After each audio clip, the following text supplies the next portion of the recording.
ಸ್ವಾಗತ. ಪಕ್ಕದಲ್ಲಿರುವ bell icon ಒತ್ತು. ಮುಂಬರುವ ವಿಡಿಯೋಗಳನ್ನು ಮುಂಚಿತವಾಗಿ ನೋಡಿ. ನಾನಿವತ್ತು ಮನೆಯಲ್ಲಿ ನ್ಯಾಚುರಲ್ ಆಗಿ ಯಾವುದೇ ಕೆಮಿಕಲ್ ಬಳಸದೆ ಅರಿಶಿನ ಪುಡಿಯನ್ನು ಮನೆಯಲ್ಲಿ ಈಸಿಯಾಗಿ ಹೇಗೆ ಮಾಡೋದು ಅಂತ ಹೇಳ್ಕೊಡ್ತಾ ಇದ್ದೀನಿ.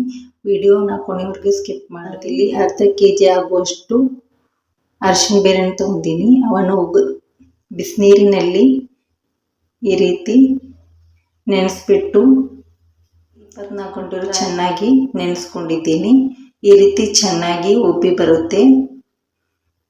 ಈ ರೀತಿ ಒಂದು ಸ್ವಚ್ಛವಾದ ಟವಲಿನಲ್ಲಿ ಈ ರೀತಿ ಚೆನ್ನಾಗಿ ಹರಡಿಸ್ಕೊಳ್ಬೇಕು. ನೀವು ಎಷ್ಟು ನೀರು ಇಲ್ಲದ ಹಾಗೆ ಈ ರೀತಿ ಚೆನ್ನಾಗಿ ಒಂದೊಂದನ್ನು ಹರಡಿಸ್ಕೊಳ್ಬೇಕು. ಫ್ಯಾನ್ ತಳಗೆ ಈ ರೀತಿ ಒಂದು ಟವಲ್ನಲ್ಲಿ ಈ ರೀತಿ ಹೊಂದಿಸ್ಕೊಂಡು ಚಿಕ್ಕ ಚಿಕ್ಕದಾಗಿ ಈ ರೀತಿ ಚಾಪನ್ ಮಾಡ್ಕೋಬೇಕು. ಒಂದು ಹಾಳೆಯಲ್ಲಿ ಈ ರೀತಿ ಒಂದು ಕಲ್ಲಿನ ಸಹಾಯದಿಂದ ಈ ರೀತಿ ಚಿಕ್ಕ ಚಿಕ್ಕ ಪೀಸ್ತಾಗಿ ಕೊಟ್ಕೊಳ್ಬೇಕು.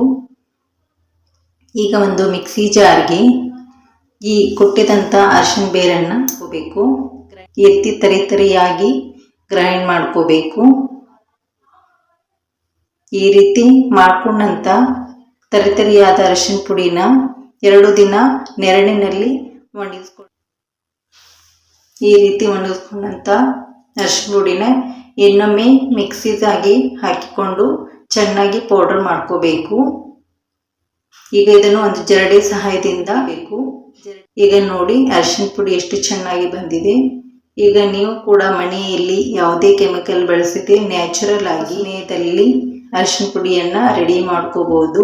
ಈ ರೀತಿ ಮನೆಯಲ್ಲೇ ಮಾಡ್ಕೊಳ್ಳೋದ್ರಿಂದ ಆರೋಗ್ಯಕ್ಕೂ ತುಂಬ ಉತ್ತಮ. ಈ ರೆಸಿಪಿನ ಒಮ್ಮೆ ಟ್ರೈ ಮಾಡಿ ಹೇಗೆ ಬಂದಿದೆ ಅಂತ ಕಮೆಂಟ್ ಮಾಡಿ. ನನ್ನ ಚಾನೆಲ್ಗೆ ಲೈಕ್ ಮಾಡಿ, ಶೇರ್ ಮಾಡಿ, ನಿಮ್ಮ ಫ್ಯಾಮಿಲಿ ಫ್ರೆಂಡ್ಸ್ಗೆ ಶೇರ್ ಮಾಡಿ. ನನ್ನ ಚಾನೆಲ್ಗೆ ಸಬ್ಸ್ಕ್ರೈಬ್ ಆಗಿ. Thank you for watching.